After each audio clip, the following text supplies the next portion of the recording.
Quiero compartir una palabrita con ustedes a propósito de la palabra que Dios nos dio para este tiempo. Supongo que todos vieron el video, ¿no? O estuvieron acá hace 15 días, ¿sí? No voy a hacer levantar la mano, pero quiero creer que todos ya escucharon la palabra para el tiempo que viene. Es imprescindible, porque necesitamos caminar juntos como nunca antes, y cada vez va a ser más necesario eso, caminar juntos, ¿sí? La palabra tiene que ver con multiplicación, y no voy a volver a esa palabra porque ya la escucharon. Pero sí quiero compartirles esto en base a este texto que está en 1 Corintios, capítulo 11, versículos 28 al 31, donde el apóstol Pablo dice que cada uno de ustedes debe examinarse a sí mismo antes de comer el pan y de beber la copa. Está hablando de la cena del Señor, ¿no es cierto? Ustedes ya saben que todo ese capítulo habla acerca de la cena del Señor. Porque el que come y bebe de manera indigna, sin discernir el cuerpo del Señor, come y bebe para su propio castigo. Por eso hay entre ustedes muchos enfermos y debilitados, y muchos han muerto. Si nos examináramos a nosotros mismos, no seríamos juzgados. Tengo que confesarles que tuve problemas para preparar este tema, porque cuando había pensado en esta fecha, yo ya les compartí hace 15 días atrás, que la palabra la recibimos hace como 4 meses atrás, y a partir de ahí yo ya fui planificando el encuentro anterior y este. Y tenía muchas cosas para hablar en este encuentro, porque podía hablarles a ustedes acerca de la necesidad de enfocarnos en la palabra, lo cual es súper necesario. Podía hablarles a ustedes acerca de alguna técnica para trabajar con los discípulos en esta palabra, en la que recibimos, lo cual es súper necesario. Podía hablarle a ustedes acerca de, la santidad, que es un elemento fundamental para que haya multiplicación. Pero entendí que en realidad tenía que hablarles sobre la unidad. Por eso el título es El poder del uno, ¿sí? Y ustedes van a decir, pero pastor, ya usó ese título para otro mensaje hace unos años atrás. Es cierto, y me acuerdo muy bien. Entonces, esto es la continuación, ¿sí? Si alguno no escuchó ese mensaje, googlee en nuestro canal de YouTube y ahí está, El poder del uno. Así que en realidad puse el título a propósito, porque es una continuación de aquello, ¿sí? Y antes de meterme en el tema, algo creo que es muy necesario, y es que necesitamos descubrir en este tiempo aquello que es perverso, ¿sí? Aquello que nosotros creo que nos estamos dando cuenta como, quizás como nunca antes, por lo menos en el tiempo en que nosotros vivimos, como el mundo, el humanismo, el infierno mismo se quiere meter dentro de la iglesia. Y cada vez es más difícil no ser engañados, ¿no es cierto?, por el mundo y por sus artimañas, ¿sí? Y simplemente para ponerlo como ejemplo, les cuento una de mis grandes frustraciones los días pasados, y algo que me hizo enojar mucho, pero mucho. Y el equipo ministerial lo sabe porque yo se lo compartí. Yo les mandé a ustedes un mensaje la semana pasada diciéndole que estaba la posibilidad de anotarse en un plan de viviendas, ¿sí? Y ustedes ya me conocen. Cuando recibí el mensaje, que fue esa misma mañana que les dije a ustedes, me aseguré, entre comillas, de que eso no fuese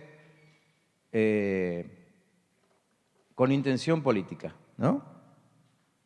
Cuando me lo aseguraron, recién ahí les mandé el mensaje a ustedes. con la promesa de que la reunión iba a durar 5 minutos, 10 como máximo. Y Marina es testigo porque le dije, mira, va a ser cortita, así que anda y volvé. Ella tenía un montón de cosas que hacer y al final estuvo como 2 horas. Como ustedes, como los que fueron, digamos. ¿Sí? Y después pasó lo que ustedes se enteraron que pasó, ¿no? Aparecieron ahí 2 candidatos que supuestamente no iban a estar en la reunión y chamullaron. Como esta mañana, hace 3 días que me vengo peleando con el pastor que organizó esa reunión. Y esta mañana me decía, no, pero si solamente habló de la familia, de qué sé yo, pero digo, ¿no te das cuenta que ese es el discurso que ya tiene armadito? ¿Sí? Para cómo teníamos algunos hermanos de la iglesia justo parados en la puerta cuando llega uno de estos candidatos preguntando, ¿y a qué vengo acá? ¿Qué es esto? No tenía ni idea. Entonces, el discurso que después soltó, obviamente que estaba preparado, ni siquiera sabía de qué público tenía. Cuando se lo dijeron, dijo, ajá, ok, entonces va ¿no? Y sacó el discurso de familia. O sea, fuimos engañados. No digo el plan de vivienda, ¿no? Me refiero a la reunión. El plan de vivienda puede ser buenísimo, como algunos me preguntaron después, pastor, ¿y ahora qué hacemos? No, sigan adelante con el plan de vivienda. No le den bolilla a la campaña política.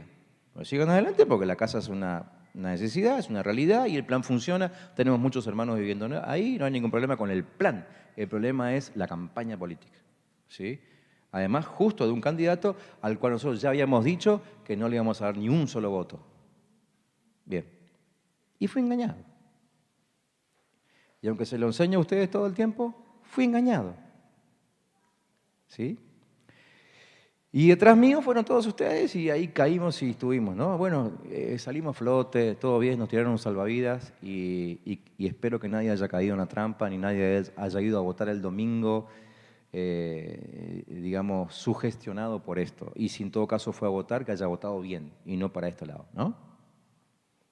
Pero somos engañados. Y todo el tiempo está pasando esto. Nosotros tenemos desde febrero, tenemos 2 grupos de WhatsApp de pastores, uno de Neuquén y otro regional, que incluye hasta Chubut, porque hay pastores de de la Patagonia. Y es todos los días hay que llamar la atención a algún pastor porque algún político lo fue a ver y dice, pero nos dan esto. Y ahí salimos. ¿Qué le digo? De los que solemos ir con los tapones de punta para advertir, somos 2. Un pastor que tiene la iglesia enfrente de la casa de gobierno y yo. Todos los demás, pero caen como, ¿sí?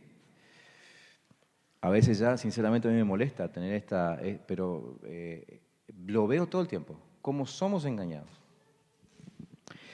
Entonces, necesitamos discernimiento por sobre todas las cosas. Creo que una de las cosas que más necesitamos en este tiempo es discernimiento.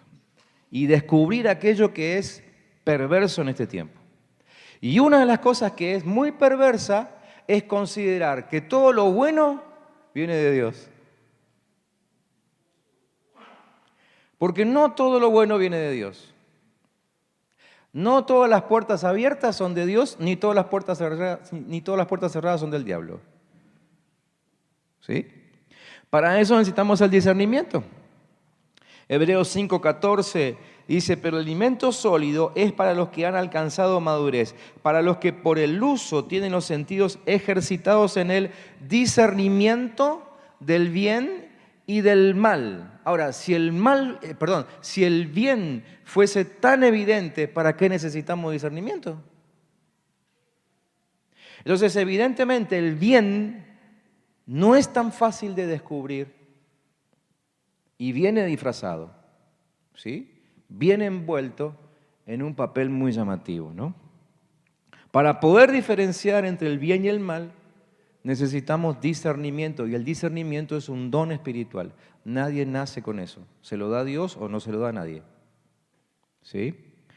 El clamor de Salomón en 1 de Reyes, capítulo 3, versículo 9, era: Señor, dame un corazón que discierna entre el bien y el mal. Ustedes saben cómo después Dios lo recompensa, ¿no?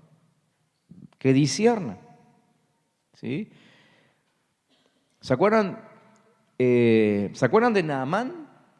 ¿Sí? Naamán era el que tenía lepra, ¿no? y lo fue a ver a Eliseo, ¿sí? ¿Y se acuerdan con qué fue? Con carros llenos de regalos. ¿Eso es bueno o es malo?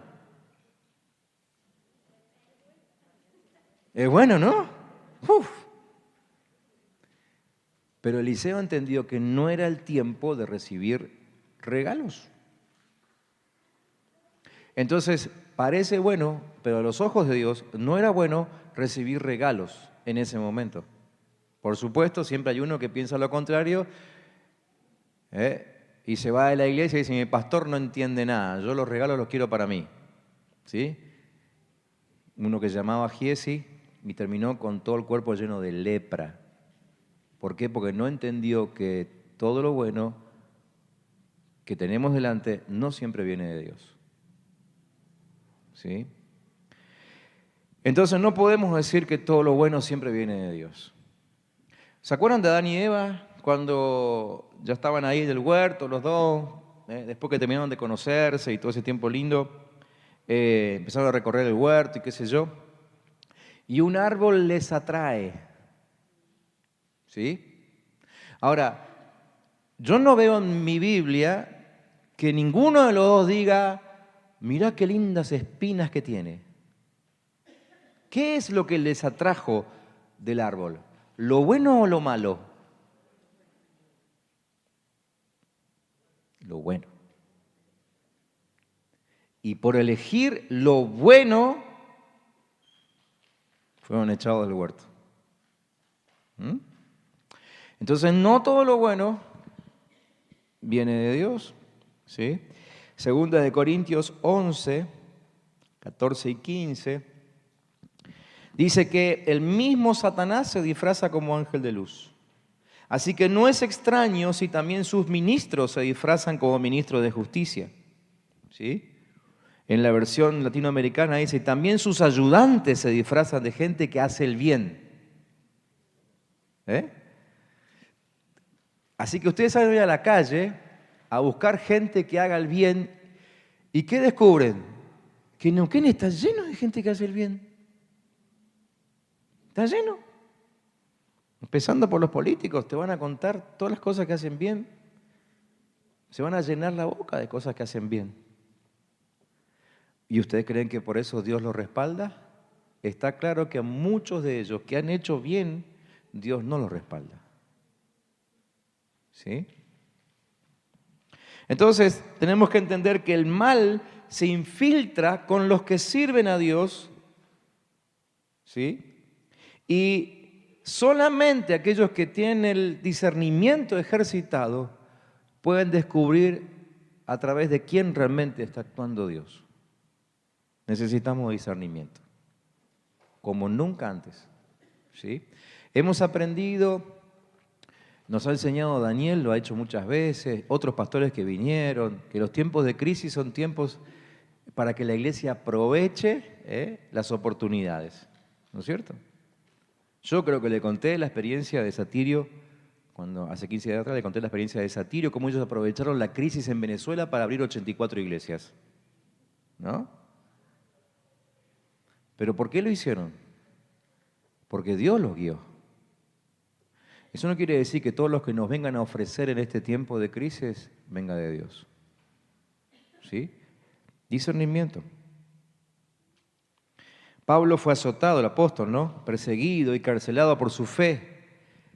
Pero él ve en nuestros días, él ve, dice, porque vendrán días peligrosos.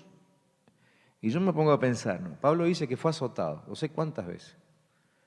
Sufrió naufragios, lo apedrearon, lo tuvieron que bajar en un canasto por un muro, lo picó una serpiente, estuvo encarcelado años enteros.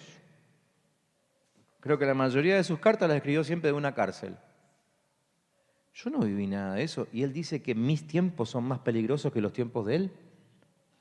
¿Por qué él dice que mis tiempos son más peligrosos que los tiempos que vivió él?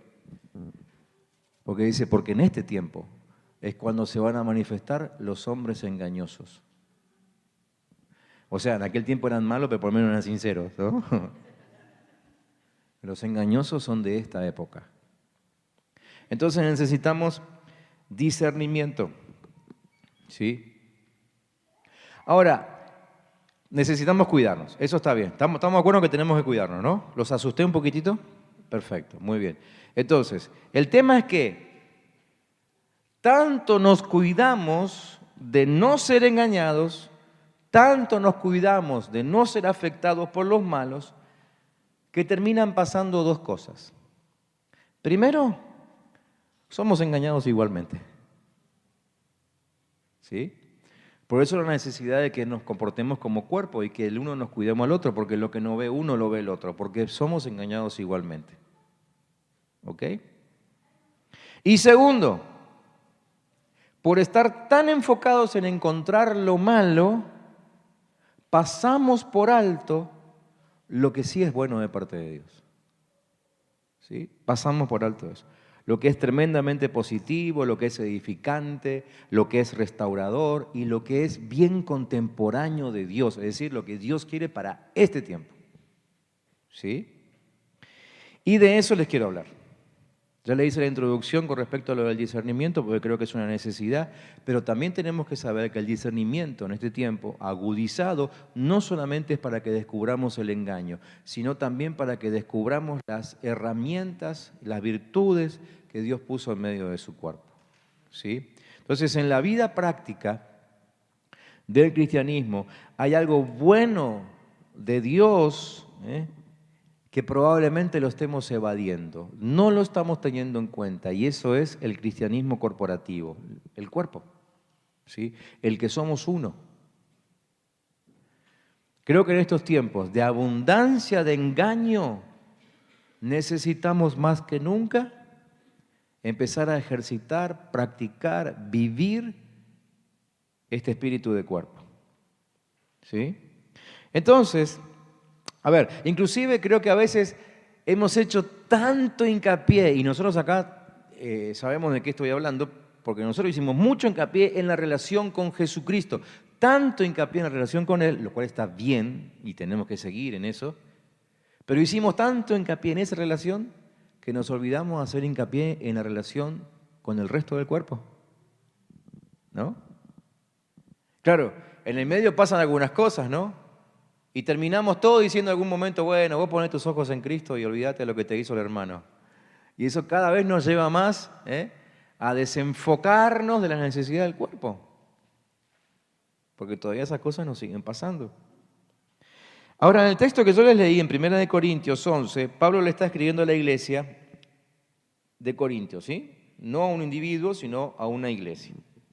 Y él le dice que por causa de que algunos comen el pan y beben la copa sin honrar el cuerpo, muchos, fíjese la relación, por causa de que algunos, hay muchos que están débiles, que están enfermos y algunos que están muertos.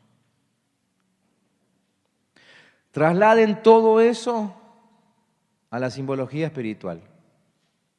¿Sí? En estos días hablábamos con el equipo ministerial, ¿no? De algunas necesidades que hemos visto, no solamente en la iglesia, sino también en el liderazgo. Y algunos hemos visto con grandes necesidades, débiles. En la iglesia hemos visto algunos que están enfermos. Y no les voy a decir que vimos algunos que están muertos espiritualmente, porque quizá no lo queremos aceptar. Pero hay algunos que dan toda la apariencia. Y entonces yo me pregunto, ¿y no será por esto? ¿No será que muchos que no tienen nada que ver están debilitados, enfermos o muertos a causa de aquellos que viven entre nosotros, pero que no honran esto? Que no honran el cuerpo. ¿Me entienden? Entonces, lo que Pablo está diciendo es que el pecado tiene consecuencias personales, pero produce daños colaterales. Repito, el pecado tiene consecuencias personales, pero produce daños colaterales. Y un ejemplo clarísimo de esto, y lo elegí a propósito porque ustedes también se van a acordar seguramente, de un mensaje que prediqué en esta iglesia por lo menos 2 veces. Un mensaje que se llamaba ¿Y dónde estaba Acán? ¿Cuántos se acuerdan de ese mensaje? La mayoría, ¿ves? Ustedes saben la historia, recuerdan la historia, ¿no? No solamente por ese mensaje, sino porque lo hemos repetido. Es un mensaje ahí del libro de Josué. Josué es un libro apasionante para predicar. Yo hice mi tesis final sobre el libro de Josué, entonces estoy enamorado de Josué. No de él, sino del libro. En esta época hay que tener que aclarar todo. Entonces ustedes han visto ahí la historia, cuando el Señor le dice a Israel, Jericó, con todo lo que hay en ella, será destinada al exterminio como ofrenda al Señor. ¿Sí? Y más adelante dice, estoy leyendo el capítulo 6, versículos aislados, ¿no? Capítulo 6. Dice, no vayan a tomar nada de lo que ha sido destinado al exterminio para que ni ustedes ni el campamento de Israel se pongan en peligro de exterminio y de desgracia. El oro y la plata y los utensilios de bronce y de hierro pertenecen al Señor, colóquenlos en su tesoro. Ya explicamos también varias veces que Jericó era la primera de 10 ciudades que ellos iban a conquistar, por lo tanto Jericó era el diezmo. No se toca, el diezmo no se toca. ¿Sí? Así que el tesoro de Jericó no se tocaba. Las 9 ciudades siguientes sí, pero este no. Muy bien. Así que Israel ataca a Jericó y la verdad que Israel se manifiesta ese día como un pueblo invencible, ¿no? Más allá de las vueltas y que caen los muros solos y después entran y no queda nadie vivo, liquidan a todos, ¿no? Es imparable, no murió ninguno de los israelitas. Liquidaron a todo Jericó. El Señor les dio la victoria. Y a ver, ustedes dicen, bueno, pero a lo mejor, no sé, Jericó, si tenían muros tan anchos es porque a lo mejor adentro estaban todos los cobardes. No, pará. 40 años atrás fueron 12 espías que Moisés mandó, ¿sí? Y los 12 espías volvieron diciendo, ¿qué cosa? Que el pueblo que habían visto era pueblo ¿de qué? De gigantes, ¿sí? 10 de los 12 dijeron que ese pueblo los iba a devorar. Ese es Jericó al cual ellos vencieron.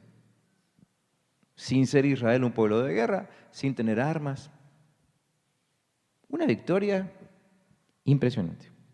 Ahora, en el capítulo siguiente, ustedes saben que las cosas cambian, ¿no? Y en el capítulo 7 dice, sin embargo, Israel desobedeció las instrucciones sobre lo que debía ser apartado para el Señor. Un hombre llamado Acán había robado algunas de esas cosas consagradas, así que el Señor estaba muy enojado con los israelitas. Ahora, el texto no dice un hombre llamado Acán desobedeció las instrucciones. No dice eso. ¿Qué dice? Israel desobedeció las instrucciones. Porque Israel estaba unido como un solo cuerpo. A los ojos de Dios es un solo cuerpo. ¿Sí? Dios hoy, Dios Padre, no nos está viendo a cada uno individualmente. Él está mirando aquí un cuerpo, su cuerpo reunido. ¿Está bien? Entonces, ¿cuál fue la consecuencia? Sigue diciendo el capítulo 7 que enviaron a unos 3.000 guerreros, pero fueron completamente derrotados. Claro, ahora fueron con la segunda ciudad, Jai, que eran, esto sí que no, nada, ¿sí? Cuchara, no corta ni pincha, nada, ahí. Entonces ellos dijeron, con 3.000 alcanzan y sobra. Mandaron 3.000. Y los hombres de Jai persiguieron a los israelitas desde la puerta de la ciudad hasta las canteras y mataron como a 36 que iban en retirada por la ladera. Los israelitas quedaron paralizados de miedo ante esto y su valentía se desvaneció. Miren todo lo que pasó. Murieron 36, quedaron paralizados de miedo y su valentía se desvaneció. Imagínate cómo quedaron ellos después de la victoria sobre Jericó. ¿Sí? Pero ahora su valentía se desvaneció. Como yo siempre digo, y les sugiero a ustedes, no lean rápido, porque cuando uno lee rápido pasa algunos detalles muy por encima. No sé cuántos de ustedes prestaron atención a la cantidad de gente que murió. Recién se lo acabo de leer, así que ahora me lo van a decir porque se lo acabo de leer. Exacto, pero si yo se lo preguntaba de una, ninguno de ustedes se acordaba. ¿No? Y aunque les dijera 36, 36, tampoco son tantos. En un ejército de 40.000, 50.000, 36 no es nada. 36 son 72 padres que quedaron sin hijos. No sé cuántos hijos quedaron sin padres, porque la Biblia no lo dice. Más 36 viudas. Ahora, lo más interesante de todo es que ni los 36, ni las 36, ni los 72, ni los hijos que podemos contar, tuvieron absolutamente nada que ver con esto. Ni uno de ellos. Nadie, ninguno de los que se murieron tuvieron la culpa de por qué se murieron. Ni los que quedaron llorando. Ninguno de ellos. Es más, se murieron los 36, los 72 más las 36 más los hijos, todos llorando, y nadie sabía por qué se habían muerto los 36. Mientras tanto, el verdadero culpable seguía vivito y coleando. Para colmo, ¿no? Si por lo menos se hubiese muerto entre los 36, ¿no? Seguía vivito y coleando y todo el resto no tenía idea de que él era el culpable. Quizá, Acán estaba llorando en medio de ellos. Probablemente Acán estaba abrazado con los 72 padres, con las 36 viudas y con todos los hijos. Ninguno de ellos se imaginaba que el autor de la desgracia estaba en medio de ellos. No sabían. El relator, el escritor de Josué lo cuenta, pero porque se lo contaron a él. ¿Sí? Pero hasta este momento no lo sabían. Se nota cuando Josué se va a llorar, dice que se tira al piso y llega a Dios y le dice, ¿qué haces tirado? Esto les pasó porque Israel desobedeció, pero ¿en qué? Dice Josué. Nadie sabía nada.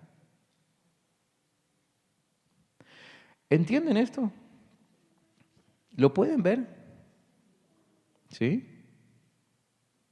Además de la pérdida, del llanto, quedaron todos llenos de temor, hubo que hacer retiro de sanidad interior con todos y sin valentía para seguir luchando. ¿Y todo por qué?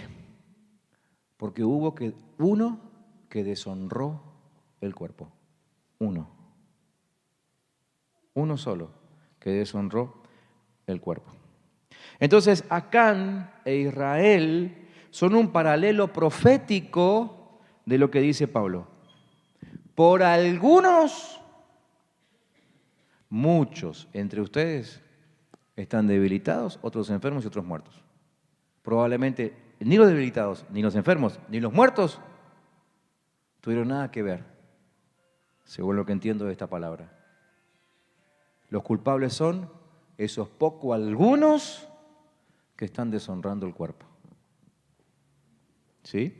Entonces, si vamos a multiplicarnos y si vamos a tomar en serio la palabra de multiplicación, tenemos que entender que hay algo gravísimo que necesitamos atender, ¿sí? Y que tiene que ver con la deshonra del cuerpo. Y esto que les estoy compartiendo esta noche no tiene nada que ver con usted. No tengo el nombre de ninguno de ustedes en mente. Pero se lo digo a ustedes porque ustedes, junto con nosotros los pastores, somos los responsables de trabajar este tema con la iglesia y hacerles entender lo grave de la deshonra del cuerpo. ¿Sí? Y que el que uno de esta congregación no tenga en cuenta que somos cuerpo y desprecie, o deshonre, o calumnie, o critique a otro, va a provocar que algunos, muchos, sin tener nada que ver, empiecen a debilitarse, otros se enfermen y otros se mueran.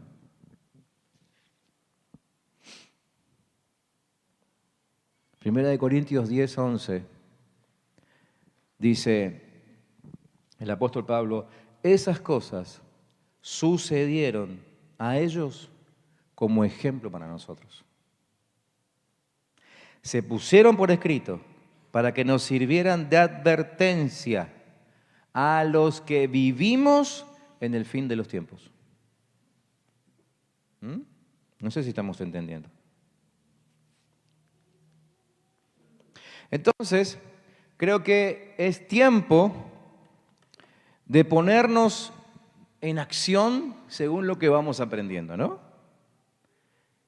Y Santiago 1:22, muchas veces lo hemos dicho, lo hemos mencionado, ustedes con seguridad que lo han enseñado a sus grupos, dice, pongan en práctica la palabra y no se limiten solo a oírla, pues se estarán engañando a ustedes mismos.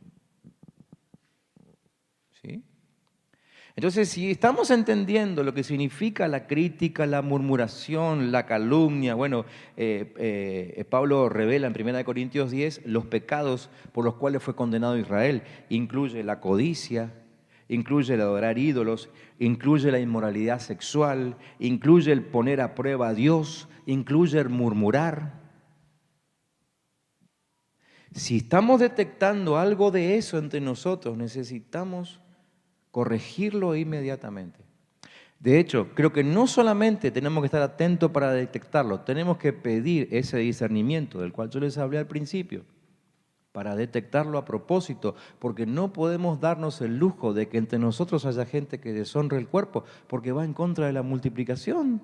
O sea, ¿qué otra cosa es peor o es opuesta a la multiplicación que no sea la debilidad, enfermedad o muerte?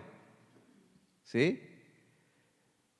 Si ustedes llevan, no sé, una criatura al médico, a un especialista, y él lo encuentra débil, enfermo, con esos dos primeros nomás, ya le dicen, miren, no sé qué va a pasar con este chico. ¿No? Imposible llegar a la multiplicación, porque debilidad, enfermedad y muerte son opuestos a multiplicación. Entonces no podemos darnos el lujo de permitir que entre nosotros haya gente deshonrando el cuerpo.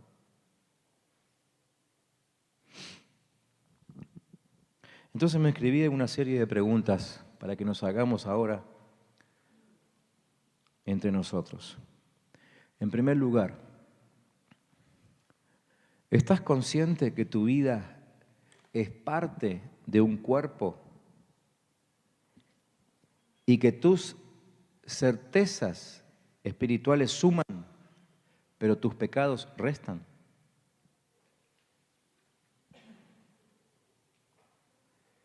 Y esta pregunta, insisto, no solamente es para nosotros, trasládenla a sus grupos, a su gente. No digo que esto lo lleven como una lección la semana que viene, no. Cuando trabajen con ellos, cuando charlen con ellos, háganle ver esto, ¿sí? Que sus pecados nos restan. Como alguna vez le dije a alguien que vino a decirme, pastor, yo no voy a diezmar porque entiendo que el diezmo no es de este tiempo, no me acuerdo ni con qué verso vino de esos tantos que conocemos ya, ¿no? Entonces yo le pregunté, ¿y yo qué culpa tengo? Y me quedó mirando, pero pastor, ¿por qué lo dice? Si yo sé que usted no se queda con los diezmos. No. Pero que vos estés quitándole el diezmo al Señor me afecta a mí porque eso es pecado y me afecta. ¿Sí? Entonces, todo el mundo en esta iglesia tiene que entender que sus pecados nos restan como iglesia. Así como sus virtudes, algo que siempre resaltamos aquí, nos gusta hacerlo, como sus virtudes nos hacen bien, nos hacen crecer como iglesia, sus pecados, aún los ocultos, los que hacen fuera de aquí, porque generalmente nadie se para aquí al frente y se manda un pecado, ¿no? Nadie. Difícil. Yo sé que en estos tiempos en que estamos con las lecciones de santidad, muchos empezaron a confesar algunas cosas. Gloria a Dios por eso. Algunos lo hicieron en privado con sus líderes, buenísimo. Pero en general, nadie reconoce sus pecados.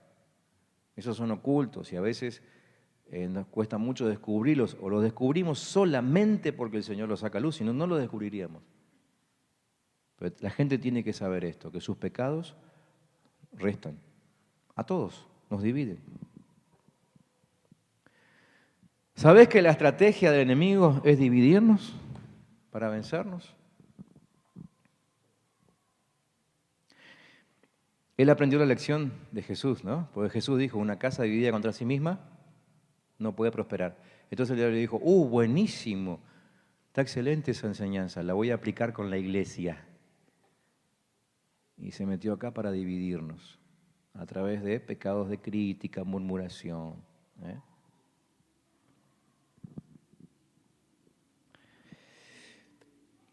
¿Pensaste seriamente en que el mayor impacto que podemos hacer como iglesia en la sociedad es que cada uno vivamos nuestras vidas dedicadas totalmente a la causa de Jesús?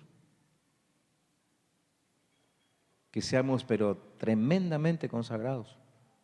Tremendamente consagrados. Cada uno. Ese es el mejor impacto, ¿no? Justamente por estar mucho tiempo en la calle en estos últimos tiempos, escuchamos de esto, ¿no? Sobre todo los políticos. Los políticos mismos dicen, usted tiene una fuerza increíble, pero nos llama la atención que estén tan divididos. Todos dicen lo mismo, el mismo versito. Entonces, cuando cada uno de nosotros se dedica a vivir consagradamente al Señor, la unidad casi que llega sola. ¿Sabías que el Señor no quiere solo tu tiempo de las reuniones, sino todos tus días? Yo sé que todos lo sabían, pero qué difícil que es conseguir un voluntario entre el lunes y el viernes, ¿no? Qué difícil es que los hermanos del grupo te contesten, te respondan entre el lunes y viernes, o que puedas, no sé, tener una reunión extra, porque el Señor te lo marcó. Nuestra gente tiene que entender eso, que el Señor espera compromiso de nosotros no solamente el domingo y el día del grupo, sino toda la semana, todas las horas y aún cuando estamos durmiendo. ¿Sí? Pregúntenle a sus discípulos con qué sueñan cuando duermen. Y entonces van a descubrir que no están consagrados todo el tiempo. ¿Alguna vez te preguntaste o le preguntaste a tu grupo cuándo le das tu mejor adoración a Dios? Por las dudas yo les digo, la mejor adoración que ustedes le dan a Dios no es aquí el domingo en la noche mientras cantamos, por las dudas se lo digo. Y se lo digo después de haber tenido una noche el domingo impresionante, cantamos, gritamos, chiviamos de una forma increíble, ¿no? Quiero decirle que el domingo no fue nuestra mejor adoración. La mejor adoración para Dios es cuando nosotros manifestamos unidad, cuando amamos al hermano, cuando lo cuidamos, cuando lo protegemos. ¿Sí? No sé si alguna vez se preguntaron ustedes por qué, cuando leen acerca de la armadura de Cristo en Efesios 6, el detalle que aparece ahí es un detalle solamente para el frente. Nunca se habla de cómo se cubre en la espalda, ¿no? Yo escuché una muy buena interpretación que me gustó mucho, pero ahora entiendo otra. No me deshago de la primera, pero agrego la segunda. La primera que escuché es que solamente hay armadura al frente porque la iglesia siempre avanza. Nunca escapamos del enemigo. Está buena esa. Entonces, si no escapamos, ¿para qué cubrir la espalda?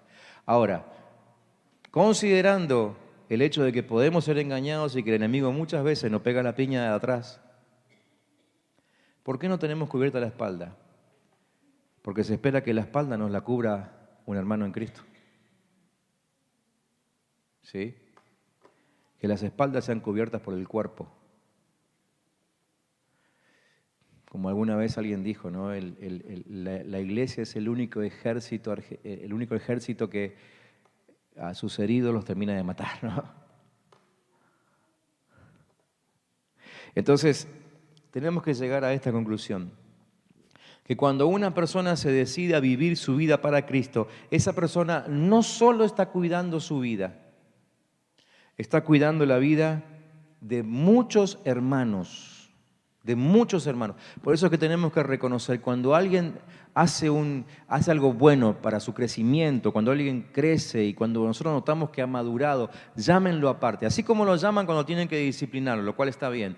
Pero llámenlo aparte también cuando hace bien las cosas y díganle, muy bien. te veo creciendo y quiero decirte que porque estás creciendo te va a ir bien. Pero además, como vos estás creciendo, quiero decirte que al resto del cuerpo eso le está haciendo muy bien. La iglesia también crece gracias a tu crecimiento. Que lo sepan. Que así como tienen que saber que por su pecado la iglesia es dañada, que por su crecimiento la iglesia también es engrandecida. ¿Sí? ¿Qué pasaría si nosotros fuésemos más conscientes de que estamos todos conectados por la misma sangre? Por la sangre de Jesús.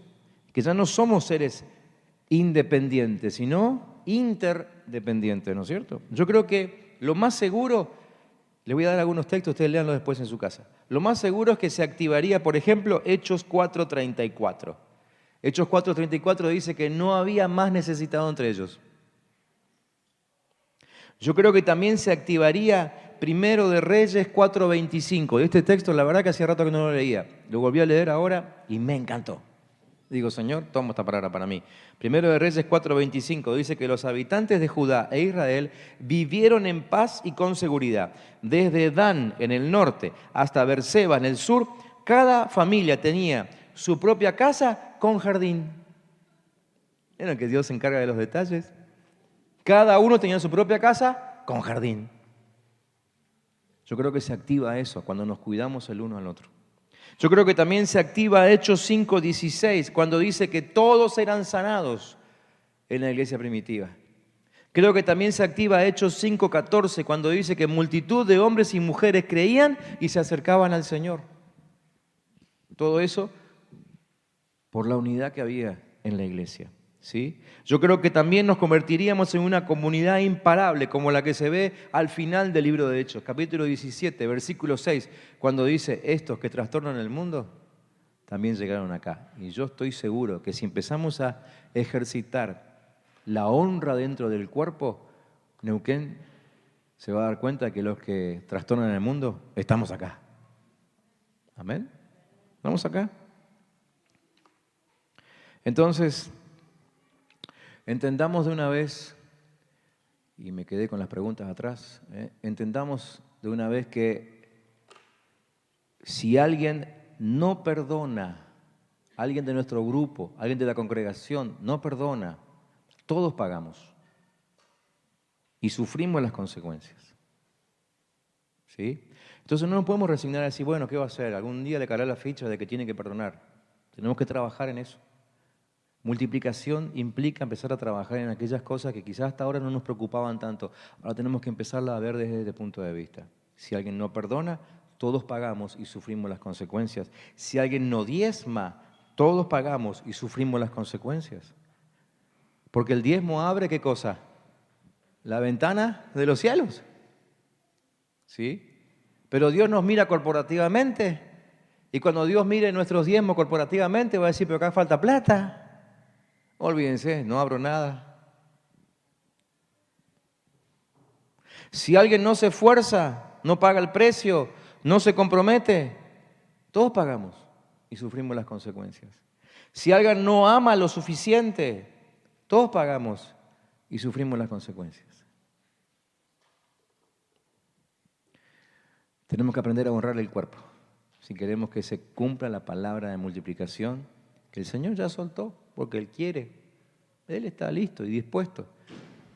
Pero alguna vez aprendimos juntos que toda palabra de Dios tiene una condición. Toda promesa tiene una condición. ¿Sí? Entonces no dudamos de lo que Dios va a hacer entre nosotros. Pero lo que Dios ya decidió hacer con nosotros está condicionado por lo que nosotros hagamos, con lo que ya aprendimos.